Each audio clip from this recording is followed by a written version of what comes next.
Daily. Taste the Daily. ఒకప్పుడు progress report year ending కి మాత్రమే వచ్చేది. కానీ ఇప్పుడు అలా కాదు. Daily report, weekly report, monthly report అంటూ ఎప్పటికప్పుడు ప్రోగ్రెస్ ని క్యాల్కులేట్ చేస్తున్నారు ట్రేడ్ పండిట్స్. ఇయర్ ఎండింగ్ దగ్గర పడుతున్న వేళ ఇప్పుడు టాలీవుడ్ లో మరో ఇంట్రెస్టింగ్ డిస్కషన్ తెర మీదకి వచ్చింది. ఇంతకీ ఏంటది? కడుపుబ్బ నవ్వించాలే గాని కింగ్ పొజిషన్ ని చేయడానికి ఏ మాత్రం ఆలోచించారు ప్రేక్షకులు. ఆ కిటుకు తెలుసుకున్న అనిల్ రావిపూడి ఈ ఏడాది సంక్రాంతికి నవ్వుల ఫీస్ట్ ఇచ్చేశారు. కడుపుబ్బ నవ్వించి సంక్రాంతికి వస్తున్న మూవీతో కలెక్షన్స్ కొల్లగొట్టేశారు. ఈ ఏడాదికి సంబంధించి నిన్న మొన్నటిదాకా టాప్ క్రాసర్ పొజిషన్ లోనే ఉంది సంక్రాంతికి వస్తున్నాం. 50 కోట్లతో తెరకెక్కిన ఈ సినిమా వసూళ్లు అందరినీ ఖుషీ చేశాయి. సంక్రాంతికి వస్తున్న పొజిషన్ ని ఈ మధ్యనే ఓజీ సొంతం చేసుకుంది.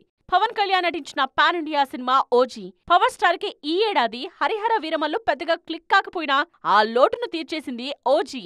ఈ ఏడాది టాప్ క్రాసర్ పొజిషన్ ని ఆక్యుపై చేసింది సుజిత్ డైరెక్ట్ చేసిన సినిమా. 2025లో ఈ పొజిషన్ కి చేరుకునే సినిమాలు ఇంకేమున్నాయని ఆలోచించే వారి దృష్టి మాత్రం జబర్దస్త్ గా అఖండ సీక్వెల్ మీద పడుతోంది. తొలి పార్ట్ కున్న క్రేజ్ సెకండ్ పార్ట్ తో తాండవం చేస్తుందనే మాటలు బలంగా వినిపిస్తున్నాయి. 2025 టాలీవుడ్ హైయెస్ట్ గ్రాసర్ గా అఖండ నిలుస్తుందా?